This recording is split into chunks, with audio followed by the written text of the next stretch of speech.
I met Marty first time here in Cinecittà when I was with Fellini for City of Women. And then he called me for The Last Temptation, but I was busy with Baron Munchausen.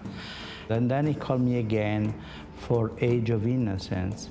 And Age of Innocence was my first movie with Martin. Then I did Casino, Kundun, I did set and costume, and then Bringing Out the Dead, and now this. But I heard about this movie just when I did Age of Innocence. When we start to talk about this movie, he gave to me 5 books full of researches, and then I make sketches, big sketches with all the information I have, and then I make technical drawings, and then I make models, because with the models you see three-dimensional, you have the right feeling what you're going to build.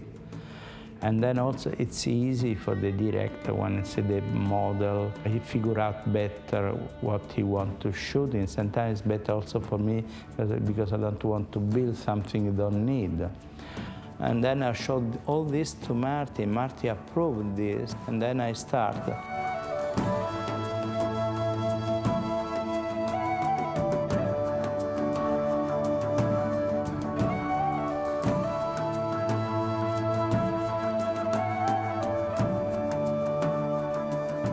Well, I think it was very important for us because the actors, when they get there, it's a real place.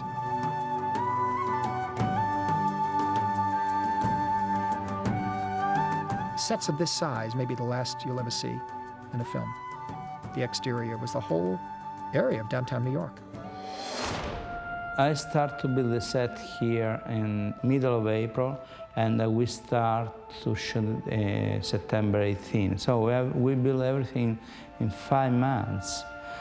So we built all the Paradise Square, all the interiors in the stage 5, the brewery, the Saturn Circus, and the pagoda, the Sparrow Pagoda.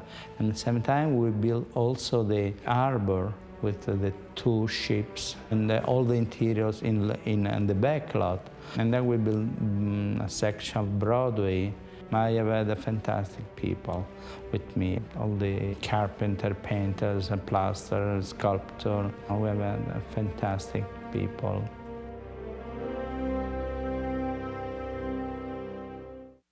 Well, we'd all heard the rumors about what Dante was up to, who became like the wizard of the 5 points through conversations with Martin and others that had been over to Cinecittà to see what was going on there. It had already taken on a kind of mythological status, but nonetheless, to actually see it with one's own eyes, it was quite astonishing. In terms of images and in terms of the scale of it, it's the most exciting because it has so much to offer. And we're treating his sets like we're shooting on location. We can photograph like almost everything in every direction. It's all like 360. The sets, firstly, are fantastic. Dante Ferreti, it's got a very Italian flair. I think the whole movie has got a very extravagant look to it. The sets, for me, are wonderful because there's a lot of scale and scope and largeness to them. So we're dealing with big strokes all the time in the movie, in as much as lots of actors, lots of stuntmen, lots of crowd. So it's fun dealing with large entities rather than 2 people fighting in a train carriage, which is exciting in its own way, but this is a totally different view. And I think the sets, the street here, Broadway, the scope and the width of Broadway is a great sort of set to play with. I've had Cameron Diaz coming down here with a building behind me on fire, big screen looking stuff. It's got a very, very old world expense and expanse to it, I think. This certainly has got a big budget look and feel to it, which is wonderful to play with. The whole city created, isn't it? It's downtown New York, it's there. I mean, wherever you go around the corner, you go further, go down to the dock, come back, past the warehouses. I mean, it's extraordinary. You don't have to suspend your disbelief for very long. Anywhere you look on that set, you can't imagine that it's something that was created a couple of months before. The aging, the timelessness of the piece itself, and then it transports you completely back in time, and you're looking at it and you're going, wait a second, I'm confused here at what I'm seeing because it seems so real, but at the same time, it can't be real. It was literally, and I'm sure everyone will say that it was like stepping back into time. Every corner of every place you looked was the city at the time, and New York had to be recreated there because It's no more. it's not the same New York. You know, there's skyscrapers now and buildings now. At that time, it was literally like wooden shacks and two-story buildings and pigs running in the streets. I was bowled over, and still am, by the set. It's astonishing. I love even still just wandering about the set and looking at the places and picturing individual histories in that place. The Chinese pagoda had this amazing candle chandelier with probably a couple hundred candles on it, and they had to light it every time before they took it up. It takes like 20 guys to light it. And it was so beautiful, it was so rich. The whole set just evoked this period, and you just got a sense of the scale of New York in those days and just how precarious life was too. I mean, these buildings were essentially wooden shacks, and people lived in them and lived underneath them, and like a rabbit warren. When you work on location, even if the spirit of the place where you are, the building or the fields, it's always imbued with some kind of spirit there. And even in conflict, you can find a way of using that.